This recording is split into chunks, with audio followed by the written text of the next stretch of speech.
William Wallace, CC 1270 to 1305. Chapter 1. The Birth of a Patriot. Early Days in Scotland's Heartland. The cold mist clung to the rolling hills of Elderslie, a quiet village nestled near the banks of the River Gryfe, where the winds whispered through the heather and the stone cottages huddled against the chill. It was here, amid the rugged beauty of southwestern Scotland, that William Wallace was born, sometime around the year 1270, a time when the fate of nations hung precariously in the balance. In this rugged land, where mountains met moor, the clans lived by the rhythms of the earth and the demands of a land both bountiful and harsh. Families farmed the soil and tended their flocks, but their lives were never free from the shadow of war. For Scotland was a kingdom under threat. Across its southern borders, the English crown cast a long and greedy gaze, hungry to claim the land as its own. From his earliest days, William was no stranger to the stories of heroism and heartbreak that shaped his people.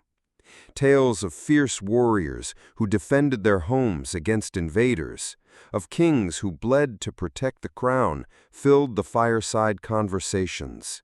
The land itself seemed alive with these legends, whispering to the boy as he ran through the fields or watched the distant hills that marked the horizon. William's family was neither noble nor destitute. His father, Sir Malcolm Wallace, was a respected landowner and minor nobleman, loyal to the Scottish crown, yet bound to the realities of life on the borderlands. From him, William inherited not just the lands and the modest household, but the fierce pride in Scottish freedom and the knowledge of the sword. It was said that Malcolm had once served under the great King Alexander III, defending the kingdom in turbulent times. The elder Wallace was a man of stern honor and quiet strength, and though his words were few, his gaze held a promise to his son that no man should bow to tyranny. William's mother, a woman of warmth and gentle spirit, nurtured in him a fierce love for the land and a deep sense of justice. Though few records remain of her name or story, it was in the hearth of her care that William first learned the power of compassion and empathy that would one day set him apart from mere bloodthirsty warlords. As a boy, William was both wild and thoughtful. He roamed the forests with a bow in hand, hunting deer and listening to the wind through the ancient oaks. His hands learned the feel of wood and steel, shaping the tools of survival. Yet beneath the youthful exuberance lay a sharp mind and a stubborn will, a combination that would not tolerate injustice or cruelty. Around him, the world was shifting beneath the weight of history. The death of King Alexander III in 1286 had left Scotland without a clear heir, plunging the kingdom into uncertainty. Noble families jostled for power, alliances fractured, and the English king, Edward I, known as the Hammer of the Scots, looked hungrily toward the north. His ambition was simple: to bring Scotland under English rule and secure his legacy as one of the greatest monarchs of his time. This threat was no distant rumor. It was a gathering storm. The English armies moved like a dark tide, sweeping across borders, laying siege to castles, demanding fealty from the Scottish lords. For the common people, it meant new taxes, forced conscriptions, and the loss of freedom they had known since childhood. For young William, it was a personal blow. In the early days, Wallace was like any other boy of his station, caught between the daily labors of rural life and the escalating tensions around him. But fate was preparing him for a destiny far greater and far more violent than any village hearth could contain. One cold autumn afternoon, when William was no more than 15, his world was shattered. English soldiers arrived in force, enforcing harsh laws and punishing those who dared resist. Among the victims was William's own family. His father was captured and executed on charges of rebellion. The boy was left to fend for himself. The bitter taste of loss turned his youthful anger into a burning resolve. It was in these crucibles of grief and injustice that William Wallace's character was forged. From the ashes of personal tragedy, he emerged with a singular purpose: to fight for a Scotland free from English oppression, not as a mere nobleman defending his land, but as a champion for all Scots, noble and peasant alike. Stories began to spread of a young man who would not bow, who rallied the broken and the desperate to his cause. His eyes, dark and fierce, became a symbol of resistance. He carried no royal blood, no vast armies at first, only the fire of conviction and the weight of a sword raised in defiance. And so began the tale of William Wallace, a man who would rise from the quiet hills of Elderslie to challenge an empire, who would become legend not just through battle, but through the undying hope he inspired in the hearts of his people. Chapter 2. A Nation Under Siege. The English Yoke Descends. The year was 1290, and Scotland stood at a perilous crossroads.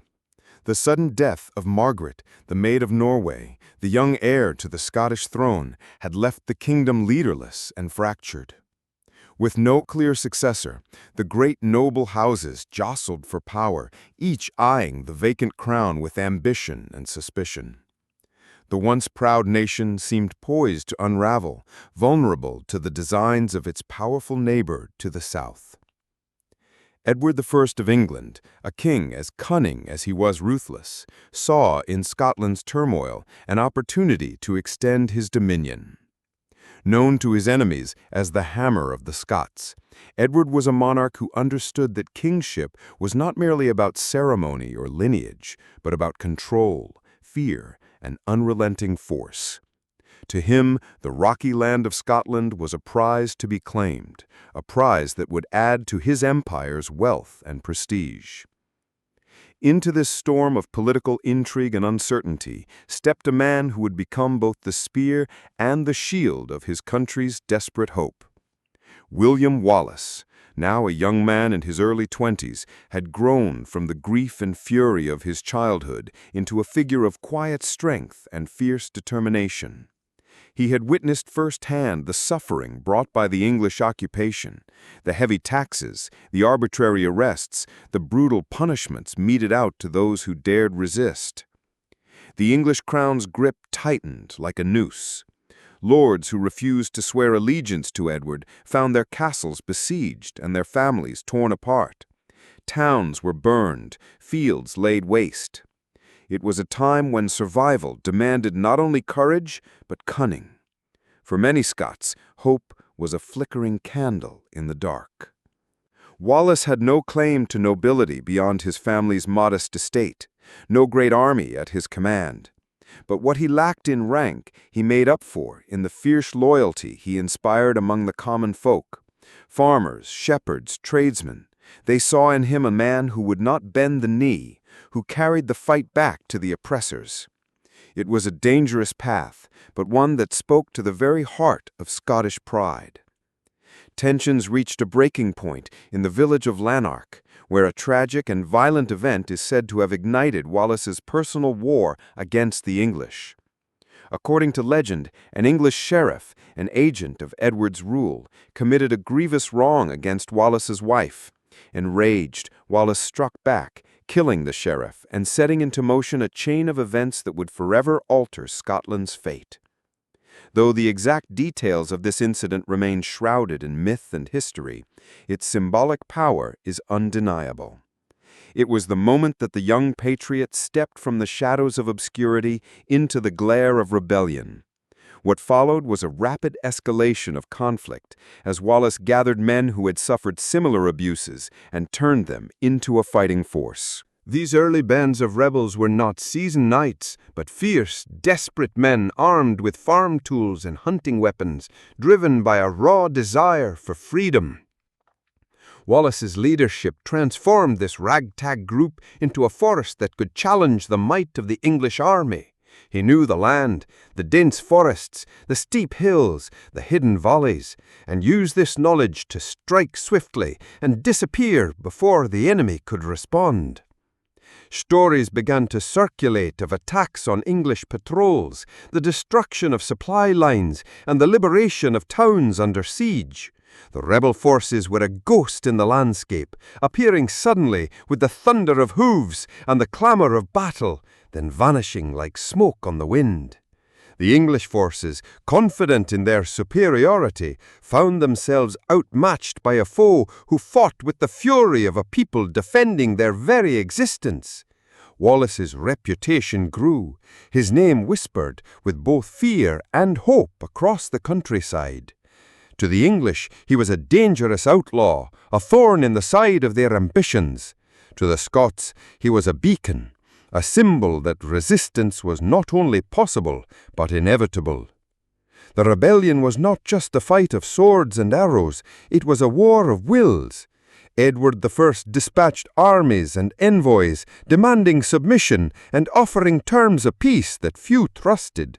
For Wallace and his followers, peace without freedom was no peace at all. In the turmoil, alliances formed and shattered like waves on the shore. Some Scottish nobles sided with the English, hoping to preserve their lands and titles. Others saw in Wallace the true heart of the nation's fight and pledged their support. The battle for Scotland's soul was not only against foreign invaders, but against division within. As the years marched on, the stakes grew higher. The clash between Wallace's insurgency and Edward's empire would lead to battles that shook the very foundations of Scotland. It was a time when heroes were made and legends born, not in the halls of kings, but in the muddy fields and blooded forests where freedom was paid for in sacrifice. In this crucible of fire and blood, William Wallace would rise beyond the boy from Elderslie.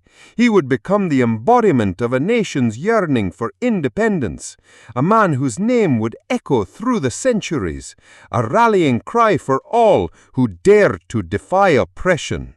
Chapter 3. The Spark of Rebellion, From Outlaw to Leader. By the early 1290s, the simmering unrest in Scotland had turned into open rebellion. William Wallace, once a solitary figure fueled by personal loss and fierce patriotism, had become the reluctant leader of a growing insurgency. His name was no longer whispered only among villagers and farmers, but carried on the lips of nobles and soldiers alike. His fight was no longer a private vengeance. It had become the fight of a nation desperate to reclaim its freedom. The journey from outlaw to leader was neither simple nor without peril. Wallace understood that to challenge the mighty English crown, he needed more than just anger and determination. He needed allies, strategy, and above all, belief. His cause depended on uniting a fractured Scotland, torn apart by internal rivalries and fear. At the heart of Wallace's growing movement was a deep understanding of the land itself. Scotland's rugged terrain, dense forests, treacherous hills, and narrow valleys became the battlefield where a smaller, less equipped force could face the might of England's armies. Wallace used these natural advantages with ruthless effectiveness, launching swift raids and disappearing before the English could mount a counterattack. One of his earliest and most significant victories came at the Battle of Stirling Bridge in September 1297, a moment that would forever etch his name in the annals of Scottish history. The English army, confident and well-equipped, sought to crush the rebellion once and for all. But Wallace, alongside his comrade Andrew Moray, devised a plan that would turn the tide against the invaders. The narrow wooden bridge spanning the River Forth became the stage for a masterstroke of military cunning. Knowing that only a limited number of troops could cross at a time, Wallace and Moray waited patiently until a large portion of the English forces had crossed before launching their assault. The bridge became a bottleneck, a trap from which the English could not escape. The clash was fierce and brutal. The Scottish forces, armed with great swords and pikes, overwhelmed the trapped English soldiers. Panic and chaos spread through the ranks of the invaders, and many were swept away by the river's swift current. It was not only a strategic triumph, but a powerful morale boost for the Scots, a clear message that the English were not invincible. The victory at Stirling Bridge elevated Wallace from a rebel leader to guardian of Scotland, recognized by the Scottish Parliament as the defender of the realm. His reputation soared, inspiring peasants and nobles alike to rally under his banner. Yet with fame came new challenges: managing the expectations of the Scottish nobility, maintaining unity among disparate factions, and preparing for the inevitable retaliation by Edward I. In the months following Stirling Bridge, Wallace's forces moved boldly. He led raids deep into English-held territory, disrupting supply lines and weakening the enemy's grip. His guerrilla tactics frustrated Edward's armies and spread fear among the occupying forces. Yet Wallace was no mere marauder. He sought not just to harry the enemy, but to build a foundation for Scottish sovereignty. But leadership also required political savvy. Wallace reached out to allies abroad, including King Philip IV of France, seeking support for Scotland's cause. He understood that Scotland's struggle was part of a larger contest between kingdoms vying for power and influence in medieval Europe. Despite his growing stature, Wallace remained a man shaped by hardship. He carried the weight of personal loss and the hopes of a nation on his shoulders. His decisions were often made under the pressure of war and political intrigue, and the lines between friend and foe blurred with each passing day. Yet for all his successes, Wallace's rebellion was precarious. The English crown was not a foe to be underestimated. Edward I, enraged by the defeat at Stirling, prepared a massive response. The king was determined to crush the rebellion and restore English dominance by any means necessary. The stage was set for a confrontation that would test the limits of Wallace's courage and leadership. The hope of Scotland rested on his shoulders, but so did the heavy price of war. As the drums of battle echoed once more across the Scottish hills, William Wallace stood at the threshold of destiny, ready to face the storm that would shape the future of his land and his people forever. Chapter 4. The Battle of Stirling Bridge. Victory against all odds. The dawn broke cold and gray on September 11, 1297, over the windswept fields near Stirling. The air was thick with tension as the Scottish forces, under the command of William Wallace and Andrew Moray, prepared to face a far larger and better equipped English army. This was no ordinary skirmish. It was a battle that would decide the fate of a nation struggling to breathe under the shadow of conquest. For months, Wallace had carefully studied the enemy's movements and the landscape. The English army, confident after years of dominance, marched south with thousands of men, including heavily armored knights and seasoned archers. They intended to crush the rebellion swiftly and decisively. But Wallace had something more powerful than numbers or armor. He had the knowledge of the land, the fierce loyalty of his troops, and a plan born of both cunning and necessity. The River Forth, swollen from recent rains, cut across the battlefield, with a narrow wooden bridge as the only crossing point. The bridge was the army's Achilles heel. It could only support a limited number of soldiers crossing at one time, creating a bottleneck ripe for exploitation. Wallace and Moray positioned their forces strategically, waiting for the perfect moment to strike. As the English began to cross, confident that victory was within their grasp, the Scots launched their assault. The narrowness of the bridge worked against the English. As more soldiers pushed forward, the rear ranks were trapped on the far side, unable to assist or retreat. Scottish warriors armed with long spears and great swords surged forward with terrifying ferocity. The clash of steel and the roar of battle filled the air as the Scots cut down the English invaders. Panic spread through the English ranks. Some soldiers tried to flee back across the bridge, only to find it clogged and impassable. Others were forced into the rushing river, swept away by the cold current. The battle was fierce but swift. Within hours, the English were routed, their armies broken and scattered. The Scots had achieved a stunning victory against overwhelming odds. The triumph at Stirling Bridge was more than a military success. It was a beacon of hope for all Scots. It proved that the mighty English Empire could be challenged and beaten on Scottish soil.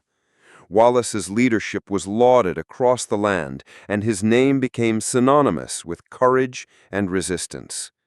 In the aftermath, Wallace was declared Guardian of Scotland, a title that placed him at the forefront of the nation's fight for independence. He took on the immense responsibility with a fierce determination to protect his people and secure their freedom. Yet victory also brought new challenges. The English crown, humiliated by the defeat, vowed revenge. Edward I began assembling a massive army, intent on crushing the rebellion once and for all. For Wallace, the path ahead was fraught with danger. The stakes were never higher, and the cost of failure was unthinkable. But for a man who had risen from the ashes of loss and oppression, retreat was not an option. The Battle of Stirling Bridge would become legend, a testament to the power of courage, strategy, and unyielding will. It was a moment when a nation stood tall against an empire, and a man became a hero whose name would echo through the ages. Chapter 5. The Gathering Storm. Edward's Wrath and the Road to Falkirk. The triumph at Stirling Bridge had shaken the very foundations of English authority in Scotland. News of the defeat reached King Edward I like a thunderclap. Known for his iron will and relentless ambition, Edward was a man who brooked no insult to his crown. The humiliation of his army's rout by Scottish rebels, led by a man of modest birth no less, fueled a burning desire for vengeance. Edward set to work assembling one of the largest armies ever seen in the British Isles. Knights in shining armor, archers wielding longbows, foot soldiers clad in chainmail, all were summoned to march north with a single, unforgiving purpose: to crush the rebellion and restore English dominance over Scotland. The weight of the English war machine descended like a dark cloud, ominous and unstoppable. For William Wallace, the stakes could not have been clearer. The hope of Scotland rested on his shoulders, but he was well aware that the road ahead was treacherous. His forces, though inspired, were still largely composed of poorly armed men, farmers, shepherds, and townsfolk turned warriors. Against Edward's professional soldiers, they faced overwhelming odds. Yet Wallace was no stranger to adversity. He understood that sheer force alone would not win the day. His genius lay in his ability to adapt, to use Scotland's rugged terrain, to harness the spirit of his people, and to wage a war of attrition against an enemy who underestimated the heart of resistance. In the months following Stirling Bridge, Wallace continued to harass the English holdings, striking swiftly and disappearing into the hills. His raids disrupted supply lines, weakened garrisons, and kept Edward's forces off balance. The rebellion was not just a military campaign, it was a battle for the soul of Scotland, a declaration that the land would never bow. However, the weight of leadership began to take its toll. Wallace faced pressure not only from Edward's armies, but also from within Scotland itself. Some nobles, wary of the rebellion's growing violence and fearing the consequences of prolonged conflict, sought compromise with the English crown. Others envied Wallace's rising fame and questioned his authority. Despite these challenges, Wallace remained steadfast. His vision was clear: a free Scotland, ruled by Scots, not by a foreign king's decree.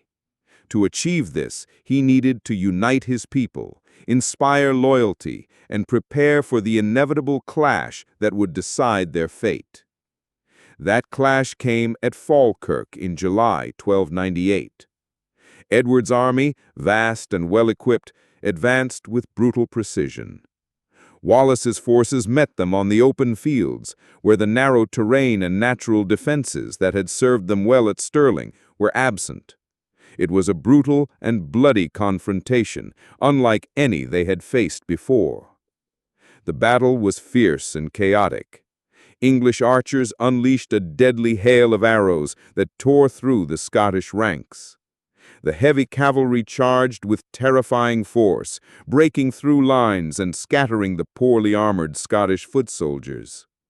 Despite Wallace's courageous leadership and tactical skill, the Scots were overwhelmed. The defeat at Falkirk was devastating. Many of Wallace's men were killed or captured, and the dream of immediate Scottish independence seemed to falter. For Wallace himself, it was a bitter blow, a reminder that freedom was a costly prize and that the fight was far from over. But even in defeat, Wallace's spirit remained unbroken. His resolve hardened by the experience. He refused to surrender. The rebellion would continue, fueled by the memory of Stirling and the unyielding desire for liberty. As Edward tightened his grip on Scotland, Wallace was forced into hiding, becoming both hunted man and symbol of resistance. His legend grew in the shadows. Stories of his bravery, his defiance, and his unbreakable will spread throughout the land, inspiring new generations to take up the fight. The road ahead would be long and perilous, filled with sacrifice and heartbreak. But William Wallace's journey was far from over. In the crucible of war, heroes are forged not only by victory, but also by resilience in the face of overwhelming odds. Chapter 6: The Fugitive, Shadows of Betrayal and the Fight for Freedom. The aftermath of the devastating defeat at Falkirk cast a long shadow over Scotland. The hope that had surged after Stirling Bridge was now tempered with harsh reality. Edward I's forces occupied much of the country, and many Scottish nobles bent the knee to the English king, seeking to preserve their lands and status. Amid this political fracture, William Wallace found himself more isolated than ever, a hunted man, a fugitive in the land he sought to free. Yet even in hiding, Wallace's spirit remained unbroken. He was no longer just a rebel leader. He had become a living symbol of resistance, a beacon for those who refused to accept the yoke of English rule. Tales of his courage and defiance spread quietly from village to village, fueling the fires of rebellion in the hearts of ordinary Scots. But life on the run was perilous. Wallace was forced to navigate a treacherous landscape filled with enemies and traitors. Some nobles who once stood with him now viewed him as a liability, a man whose uncompromising stance threatened their fragile peace with England. The line between friend and foe blurred, and Wallace had to rely on a close circle of loyal followers to survive. Despite the danger, Wallace never wavered from his mission. He continued to launch daring raids against English garrisons, sabotaging their supply lines and liberating towns from occupation. Each act of defiance was a reminder that Scotland was not yet defeated and that the fight for freedom was far from over. However, Wallace's greatest challenge was not just the English army, but the betrayal that lurked within his own ranks. Politics in medieval Scotland was a dangerous game, and many nobles saw Wallace's growing legend as a threat to their own ambitions. Behind closed doors, whispers of conspiracy began to spread. The cruel irony was that the man who had fought so fiercely to unite Scotland was now targeted by those who feared his power. The divisions among Scots, between nobles seeking peace and commoners craving liberty, made the rebellion fragile. Wallace's uncompromising vision left little room for compromise, isolating him politically, even as his fame grew. In 1305, after years of guerrilla warfare and evasion, Wallace was betrayed. Captured through a conspiracy involving Scottish nobles loyal to Edward, he was handed over to the English. His arrest marked the beginning of a grim chapter, one that would test the limits of his courage and the endurance of his legend. Edward I wasted no time. Wallace was brought to London, subjected to a brutal trial for treason against the English crown. Despite knowing the inevitable outcome, Wallace faced his judges with unyielding defiance. His speech in court, whether fully recorded or mythologized, echoed through history. A declaration that he had never betrayed Scotland, but had only fought for its freedom. The sentence was severe: death by hanging, drawing, and quartering, a punishment designed to break both body and spirit. Yet, even in the face of such horror, Wallace's resolve did not falter. His bravery in death would become a final act of rebellion, inspiring future generations to continue the struggle for Scottish independence. William Wallace's capture and execution were tragic, but his legacy transcended his mortal life.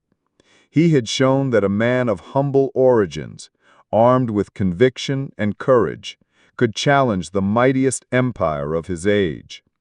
His life was a testament to the power of resistance, the cost of freedom, and the enduring hope of a nation. As the years passed, Wallace's story grew into legend. Ballads sung in village squares, tales told around fires, and histories written by scholars all painted the portrait of a hero who refused to be broken.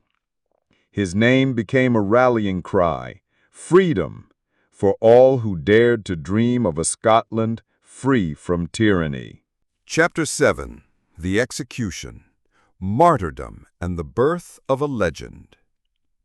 The cold, gray morning of August 23, 1305, dawned with an ominous stillness over London.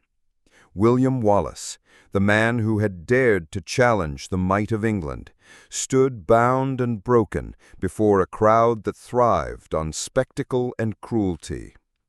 His journey, from the rugged hills of Scotland to the shadowed dungeons of London, had reached its brutal climax. Wallace's trial had been a sham, a foregone conclusion arranged to serve the political needs of King Edward I. Accused of treason against the English crown, a charge he rejected with unwavering defiance, Wallace refused to kneel before his judges or show any sign of submission. He declared boldly that he had never betrayed Scotland, but had fought only for its freedom, a cause more noble than any king's claim. The sentence was horrific: hanging, drawing, and quartering. This barbaric execution was designed not just to kill, but to utterly humiliate and terrorize all who might dare to resist English rule. Yet Wallace faced his fate with the dignity and courage that had become his hallmark. As he was led through the streets of London to the place of execution, thousands gathered, some out of morbid curiosity, others out of genuine admiration. His last moments became a powerful symbol of sacrifice, a testament to the unbreakable spirit of a man who chose death over submission. Wallace's execution was brutal and public, yet even in death he refused to be silenced. His courage echoed in the hearts of the Scots who heard of his fate, sparking renewed resistance across the land. The man who had once been a simple knight had become a martyr, a symbol of Scotland's struggle for freedom that no execution could extinguish.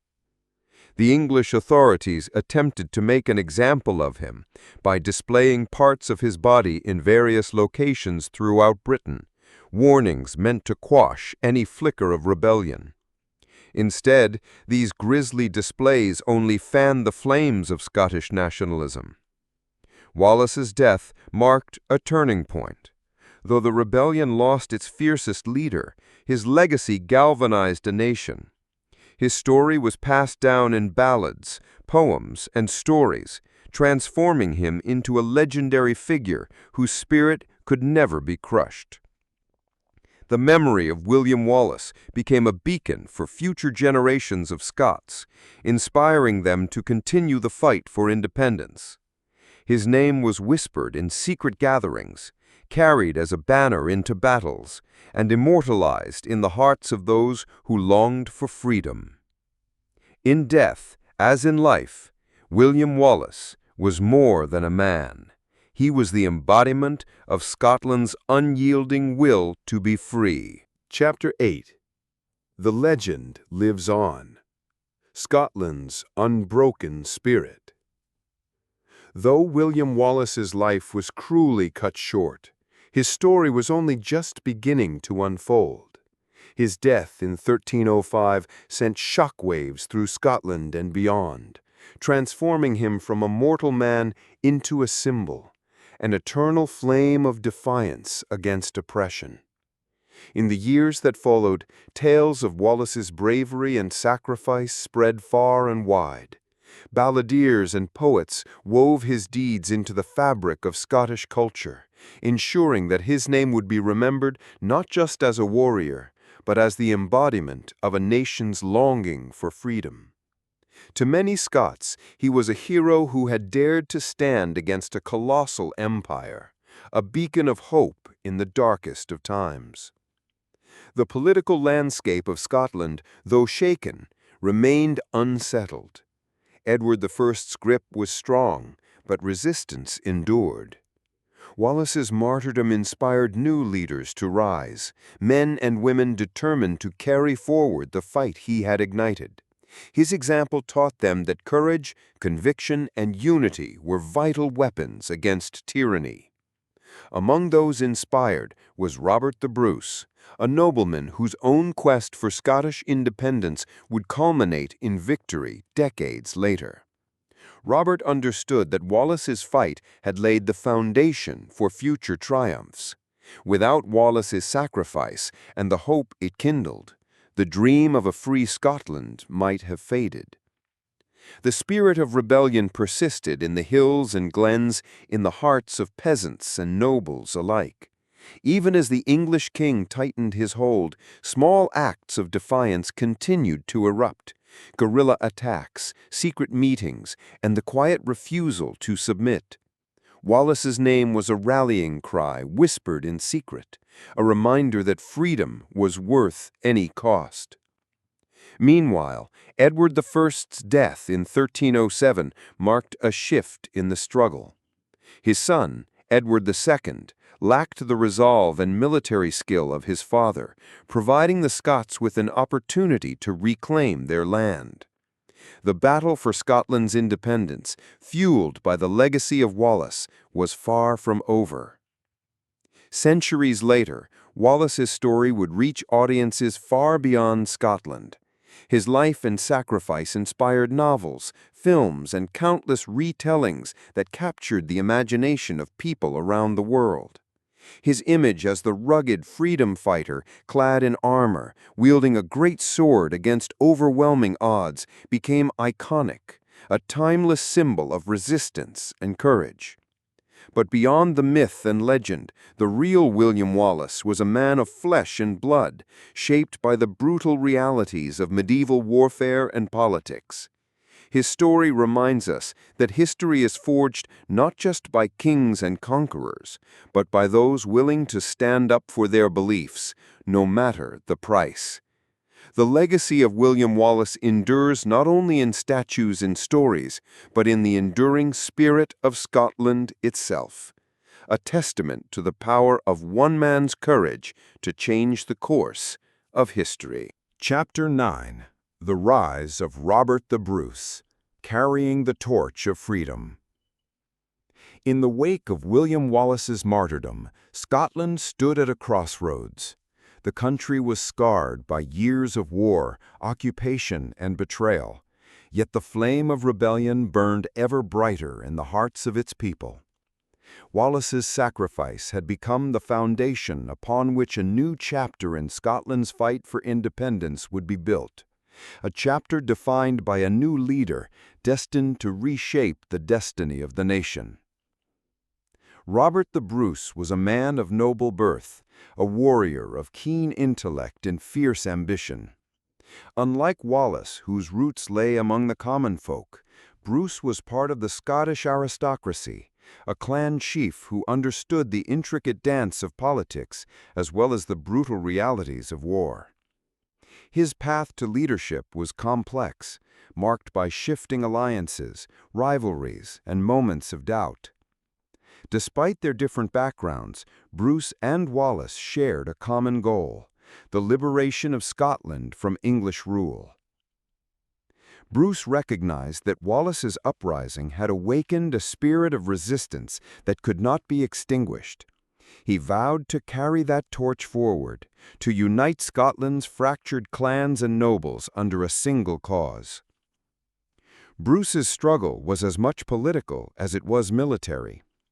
The English crown sought to divide and conquer by exploiting internal Scottish disputes. Many nobles wavered, pledging fealty to Edward I or his successor, Edward II, to protect their lands and titles. Bruce had to navigate this treacherous terrain, winning allies and outmaneuvering enemies with a combination of diplomacy and force. In 1306, Robert the Bruce boldly declared himself King of Scots, a direct challenge to English claims.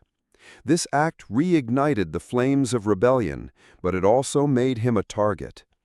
He was defeated in battle, exiled and hunted relentlessly by English forces. Yet, like Wallace before him, Bruce refused to surrender. Over the next several years, Bruce engaged in a relentless guerrilla campaign, striking at English garrisons and reclaiming territory bit by bit.